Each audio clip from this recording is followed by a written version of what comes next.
name of the Father, and of the Son, and of the Holy Spirit. Amen. The Lord be with you. And with your spirit. We celebrate kind of an interesting feast, kind of our transition feast day. So the baptism of the Lord, which in a sense wraps up his hidden life in Nazareth, but also is the first in the sense of his public ministry. We celebrate in ordinary time. That we call to mind all the graces of this season, asking the Lord to help us to renew our own baptismal vow, to turn towards the Lord, to turn away from sin. And in that spirit then, we take a moment as we call to mind our sins, to prepare ourselves to celebrate these sacred mysteries. Lord Jesus, you raise us to new life. Lord, have mercy. Lord, have mercy. You forgive us our sins. Christ, have mercy. Christ, have mercy. You feed us with your body and blood. Lord, have mercy. Lord, have mercy. May Almighty God have mercy on us, forgive us our sins, and bring us to everlasting life. Amen.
Let us pray.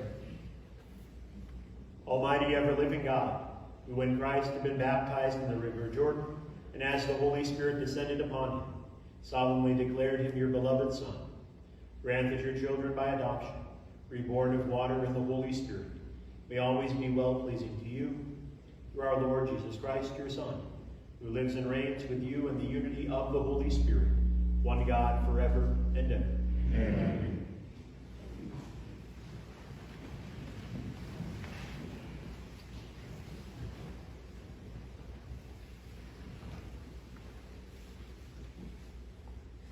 Our first reading is a reading from the book of the prophet Isaiah. Thus says the Lord, all you who are thirsty, come to the water. You who have no money, come, receive grain and eat. Come, without pain and without cost, drink wine and milk. Why spend your money for what is not bread, your wages for what fails to satisfy? Heed me, and you shall eat well. You shall delight in rich fare. Come to me heedfully. Listen, that you may have life. I will renew with you the everlasting covenant, the benefits assured to David.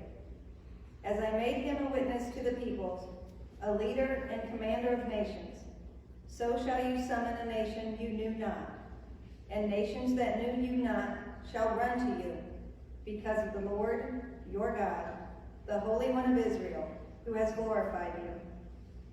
Seek the Lord while he may be found. Call him while he is near. Let the scoundrel forsake his way, and the wicked man his thoughts. Let him turn to the Lord for mercy, to our God, who is generous in forgiving. For my thoughts are not your thoughts, nor are your ways my ways, says the Lord. As high as the heavens are above the earth, so high are my ways above your ways, and my thoughts above your thoughts. For just as from the heavens the rain and snow come down and do not return there till they have watered the earth, making it fertile and fruitful, giving seed to the one who sows and bread to the one who eats, so shall my word be that goes forth from my mouth. But my word shall not return to me void, but shall do my will, achieving the end for which I sent it. The word of the Lord. Thanks be to God. You will draw water joyfully from the springs of salvation. You will draw water joyfully from the springs of salvation. God indeed is my Savior. I am confident and unafraid. My strength and my courage is the Lord, and he has been my Savior. With joy you will draw water at the fountain of salvation. You will draw water joyfully from the springs of salvation. Give thanks to the Lord, acclaim his name. Among the nations make known his deeds. Proclaim how exalted is his name. You will draw water joyfully from the springs of salvation. Sing praise to the Lord for his glorious achievement. Let this be known throughout all the earth. Shout with exultation, O city of Zion, for great in your midst is the Holy One of Israel. You will draw water joyfully from the springs of salvation. A reading from the first letter of St. John. Beloved, everyone who believes that Jesus is the Christ is begotten by God, and everyone who loves the Father loves also the one begotten by him. In this way, we know that we love the children of God when we love God and obey his commandments. For the love of God is this, that we keep his commandments. And his commandments are not burdensome, for whoever is begotten by God conquers the world. And the victory that conquers the world is our faith. Who indeed is the victor over the world but the one who believes that Jesus is the Son of God? This is the one who came through the water and blood, Jesus Christ, not by water alone, but by water and blood. The Spirit is the one who testifies, and the Spirit is truth. So there are three that testify, the Spirit, the water, and the blood, and the three are of one accord. If we accept human testimony, the testimony of God is surely greater. Now the testimony of God is this, that he has testified on behalf of his Son. The word of the Lord. Thanks be to God.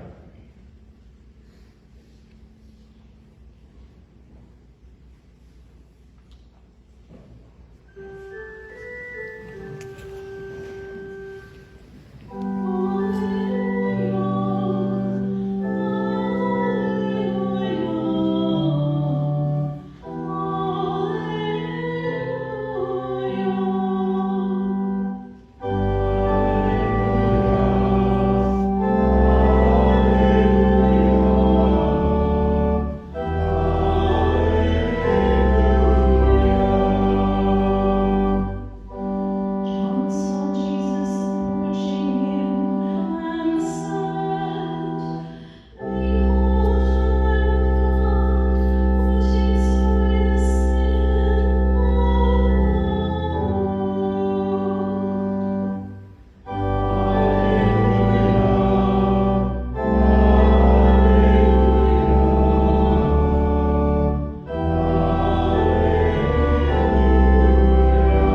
This is what John the Baptist proclaimed.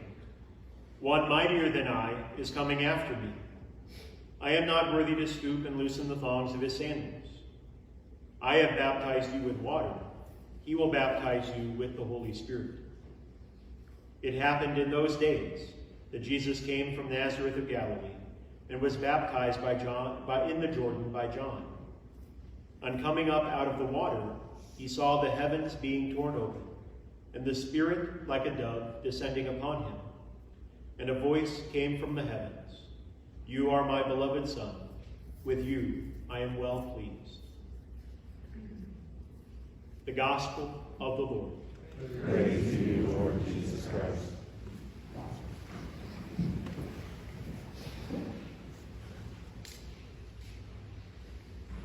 The second reading from St. John has the image of three witnesses.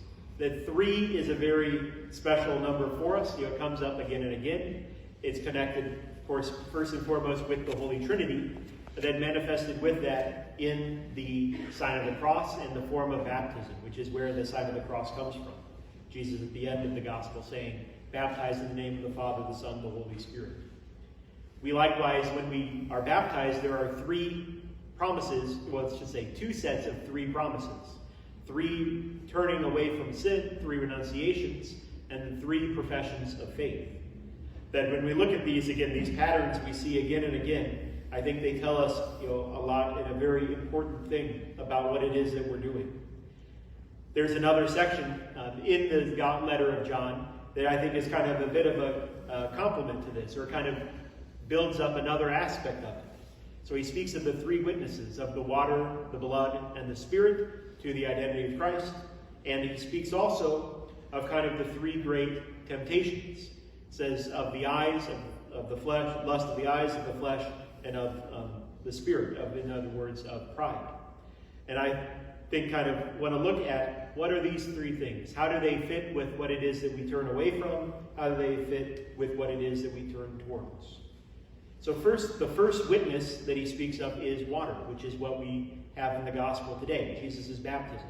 Jesus comes through water, and his identity is proclaimed through it. Because it's not just the water that was like John the Baptist's baptism, which was just one of water, but that, of course, present with the outward sign of water is the spiritual significance, manifest in the presence of the dove of the Holy Spirit, the voice of the Father. "You are my beloved Son. With you I am well pleased." Manifesting the truth of what's happening. That it's not just about the outward sign, but it's the inward grace of baptism. That again, it proclaims Jesus' identity. That the first of the three great temptations that John mentions, as I said, was the lust of the eyes, or we might say greed. That it's this temptation to put our trust in material things, in the things of this world. In contrast, Jesus' baptism was actually a little scandalous. That it was John the Baptist called for repentance of sin, and of course Jesus is without sin. Why is he being baptized? That his whole mission is not about clinging to his royal power or his divine power, but it's entering into the mystery of our life. Taking on, even though he doesn't deserve it in terms of justice, but out of his love for us, taking on our condition. So identifying with us. The same way that in the manger, he identifies not with the kind of successful phases of life, but with the difficult phases of life, with poverty, with simplicity. And so that instead, he puts his trust in the will of the Father. Again, that's the first thing that we proclaim, believe in God the Father, the first of the promises.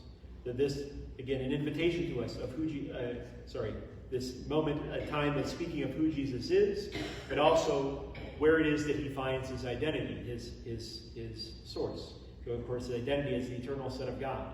That he likewise invites us to see that, not to place our trust in things that pass. As I love the phrase from Isaiah in the first reading, "Why spend your money for things that don't satisfy?" The way that we can spend so much time and energy in things that really don't ultimately make us truly happy or truly bring that peace that lasts beyond just kind of the moment. The second witness he speaks of is blood. Of course, speaking of his passion and his death. That in the resurrection, that manifests who he is. Again, though, it's a sign also of kind of how we make our baptismal promises. That the second, the temptations that John speaks of is the lust of the flesh, or kind of the temptation to pleasure, to kind of just seek our own good, selfishness over the good of others. Christ renounces this on the cross. Very clearly, it's not seeking his own comfort in the work of redemption. That he is not putting himself or his life above kind of the good of others.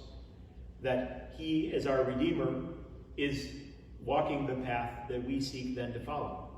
Invite us to find that, in fact, in self-giving love, in true love of neighbor, which is not just for our own kind of selfish ends, or just when it's convenient for us, is a path to true happiness. Again, this is what we profess in our baptism, that we turn from relying on the self-seeking to find our ultimate fulfillment, but self-giving after the pattern of Christ, knowing that in the love that we give, we receive more of the love of God than we are called to give. The God is not outdone in generosity. Then finally, the third witness he speaks of is the Spirit, the Holy Spirit that is manifest in especially Pentecost, kind of bringing to fulfillment that work of redemption. So you have the beginning of his earthly ministry with his baptism, the kind of crux of his death and resurrection, and then after his ascension, the gift of the Holy Spirit, manifesting the fulfillment of the promise, the fulfillment of what it is that he's come to do. That the third temptation is to pride, that John speaks of. And that this we renounce in our baptismal promises, renouncing the devil. That he, the first and foremost, what is the great sin of the devil, the fall of Satan, as originally created as an angel, a good angel, was pride. Wanting to have his will above others, not wanting to serve. I know there's a classic encapsulation of that sin, of non serviam, I will not serve, kind of being the embodiment of the devil's creed, so to speak. That this belief that in some way, in placing himself under the service of God, he's diminishing himself or losing something. Where in fact, it's quite the opposite. That when we allow the Holy Spirit to win out in our life, we don't lose life. That when we entrust our life to the plan of God, it doesn't take us away from a good life, but instead really avoids those obstacles and those pitfalls that otherwise so easily capture us. That God wants us to have life and have it to the full. He wants to empower us. That grace is not about taking something away from us, but filling us with a new life, living water, not just dead, stagnant water. It's really a theme. Of course, we have an image of the baptism with the 7 sacraments up here, but very much the theme of the painting here is the water of life, the sacraments as bringing that living water to us. That this path, that as we turn from placing kind of our own domination and will as the first and foremost goal of life, instead seeking to be docile to the Holy Spirit, open to the voice of the Holy Spirit, we learn what really makes us come to the fullness of life. To be fully alive is not to try and have complete control over everything that we do in the exact way that we feel like it and kind of our surface level desires, but to be really fully in tune with the Holy Spirit. To have the way that we live be completely resonant and in harmony with the will of God. That's what it actually is, brings us to the fullness of life, that makes us fully alive, and then allows us to let God work through us. That through us we can be, God can work, that we can become a source of life for others. So again, lots of patterns here, lots of these sets of threes. But this reminder, these 3 aspects of our identity. To place our trust in our identity as a child of God, not in just kind of securing ourselves through the things of this world. To place our confidence in the love manifested by Christ, a self-giving love, that gift of self in authentic charity rather than selfishness. And then to place ourselves under that guidance of the Holy Spirit, not our own pride, that through this, the Lord desires to bring us again to life, and life in its fullness.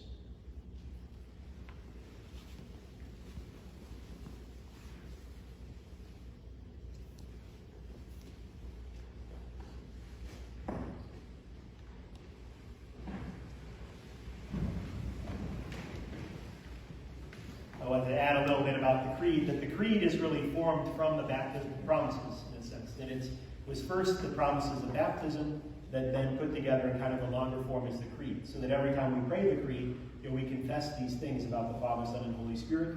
We can call to mind what it signifies in our life as Christians. So together we pray.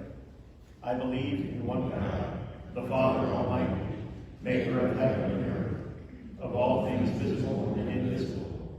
I believe in one Lord Jesus Christ, the only begotten Son of God, born of the Father before all ages, God from God, light from light, true God from true God, begotten, not made, consubstantial with the Father.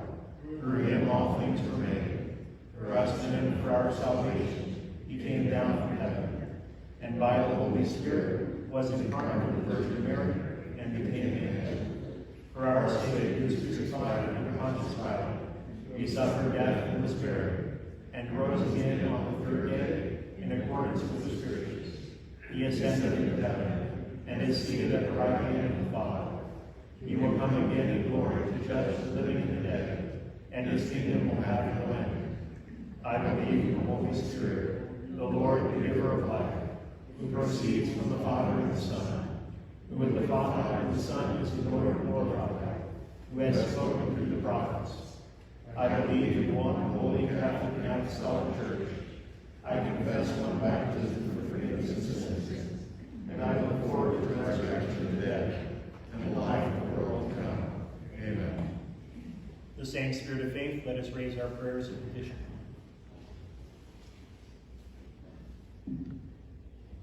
That all the baptized live in justice and unity, faithful to the gospel call. We pray to the Lord. Lord, hear our prayer. That governors and legislators work for just laws and end discrimination due to race, nationality, or economic class. We pray to the Lord. Lord, hear our prayer. That all who have suffered the destruction of war quickly find the lasting peace offered by the gospel. We pray to the Lord. Lord, hear our prayer. That young people who have strayed from God's path find in Jesus a friend who comforts and guides them. We pray to the Lord. Lord, hear our prayer. That the members of this faith community live up to their baptismal promises. We pray to the Lord. Lord, hear our prayer. For all the intentions written in our parish book, for those on our cancer quilt, for those who have served in the military, living and deceased, for vocations to the ordained and consecrated life, and for Norm Meyer, for whom this Mass is offered. We pray to the Lord. Lord, hear our prayer. For the protection of the Church here and throughout the world, let us pray the prayer to St. Michael the Archangel. Saint Michael the Archangel, defend us in battle. Be our defense against the wickedness and snares of the devil. May God rebuke him, we humbly pray. And do thou prince the heavenly hosts, by the power of God, thrust into hell Satan and all the evil spirits who prowl about the world seeking the ruin of souls. Amen. Almighty God, we lift up to you our prayers and intentions. We ask that you hear and answer them according to your holy will. We ask this in the name of Jesus Christ, our Lord. Amen. The offertory hymn is Jesus to Jordan's waters came. Thank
sacrifice of your hands, for the praise and glory of his name, for our good and good of all his holy church.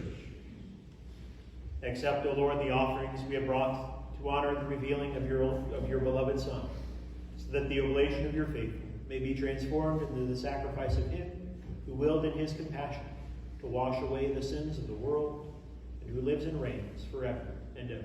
Amen. The Lord be with you. And with your spirit. Lift up your hearts. We lift them up to the Lord. Let us give thanks to the Lord our God. It is right and just. It is truly right and just, our duty and our salvation, always and everywhere to give you thanks, Lord, Holy Father, Almighty and eternal God. For in the waters of the Jordan, you revealed with signs and wonders a new baptism, so that through the voice that came down from heaven, we might come to believe in your word dwelling among us, and by the Spirit's descending in the likeness of a dove, we might know that Christ, your servant, has been anointed with the oil of gladness and sent to bring the good news to the poor. And so, with the powers of heaven, we worship you constantly on earth, and before your majesty, without end, we acclaim.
You are indeed holy, O Lord, and all you have created rightly gives you praise.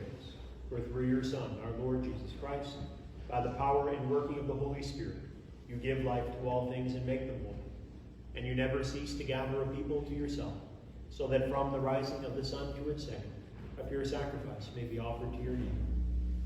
Therefore, O Lord, we humbly implore you, by the same Spirit, graciously make holy these gifts we have brought to you for consecration, that they may become the body and blood of your Son, our Lord Jesus Christ, at whose command we celebrate these mysteries. For on the night he was betrayed, he himself took bread, and giving you thanks, he said the blessing, broke the bread, and gave it to his disciples, saying, "Take this, all of you, and eat of it, for this is my body, which will be given up for you."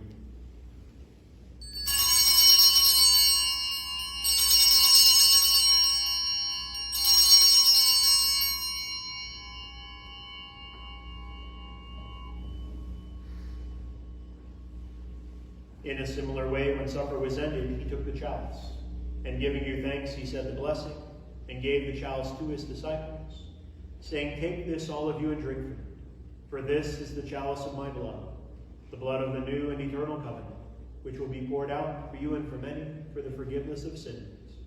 Do this in memory of me."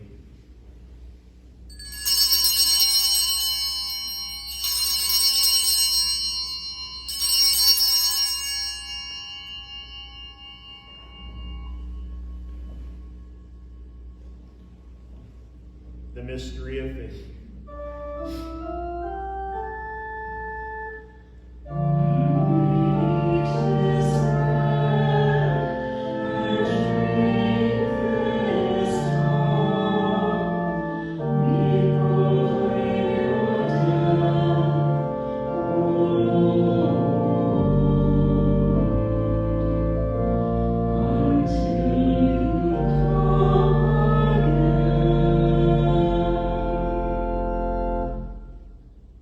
Therefore, O Lord, as we celebrate the memorial of the saving passion of your Son, his wondrous resurrection and ascension into heaven, and as we look forward to his second coming, we offer you in thanksgiving this holy and living sacrifice. Look, we pray, upon the oblation of your church, and recognizing the sacrificial victim by whose death you will to reconcile us to yourself. grant that we who are nourished by the body and blood of your Son, and filled with his Holy Spirit, may become one body, one spirit in Christ. May he make of us an eternal offering to you, so that we may obtain an inheritance with your elect, especially with the most blessed Virgin Mary, Mother of God, with blessed Joseph, her spouse, with the blessed apostles and glorious martyrs, St. Elizabeth of Hungary, St. Malachy, and with all the saints on whose constant intercession in your presence we rely for unfailing help. May the sacrifice of our reconciliation, we pray, O Lord, advance the peace and salvation of all the world. Be pleased to confirm in faith and charity your pilgrim church on earth, with your servant Francis our Pope, Daniel our Bishop, Louis his brother Bishop, the order of bishops, all the clergy, the entire people you have gained for your own. Listen graciously to the prayers of this family, whom you have summoned before you. In your compassion, O merciful Father, gather to yourself all your children scattered throughout the world. To our departed brothers and sisters, to all who are pleasing to you at their passing from this life, give kind admittance to your kingdom. There we hope to enjoy forever the fullness of your glory. Through Christ our Lord, through whom you bestow on the world all that is good. Through him and with him and in him, O God, Almighty Father, in the unity of the Holy Spirit, all glory and honor is yours forever and ever.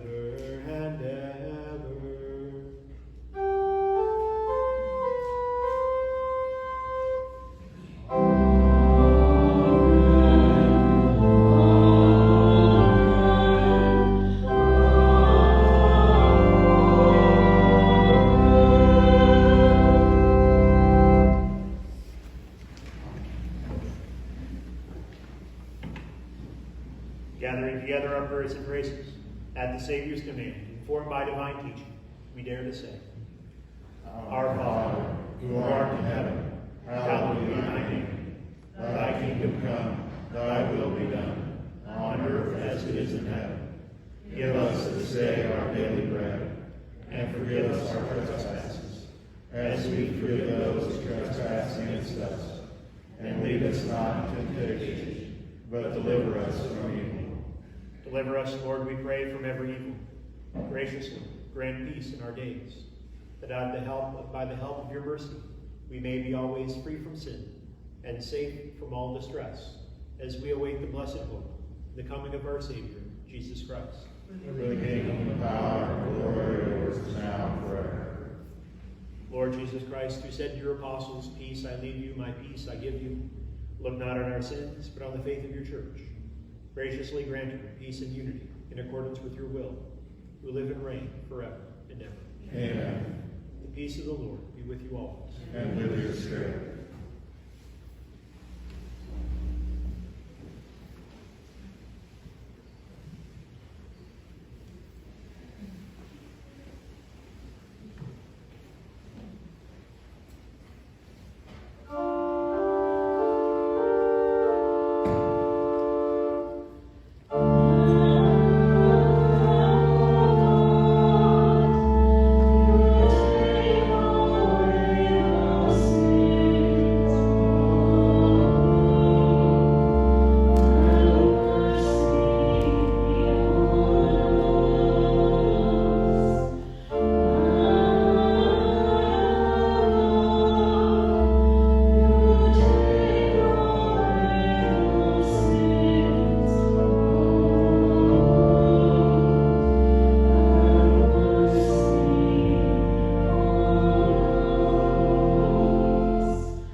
Behold the Lamb of God. Behold him who takes away the sins of the world.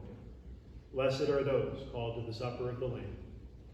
Lord, I am not worthy that you should enter under my roof, but only say the word, my soul shall be healed.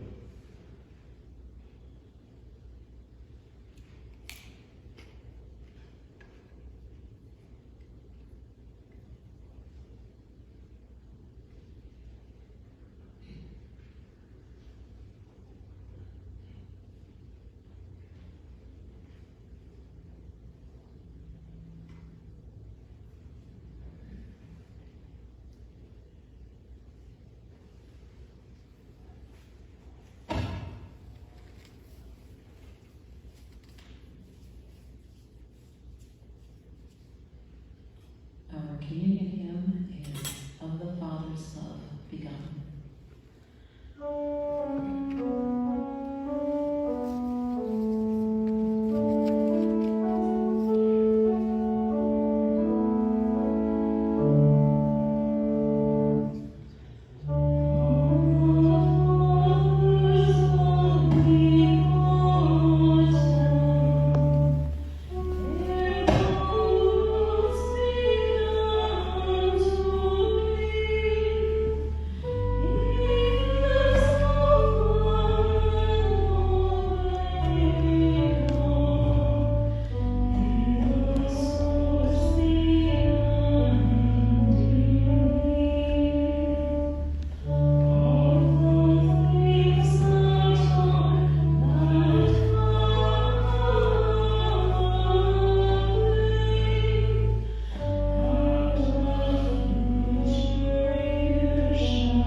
Let us pray.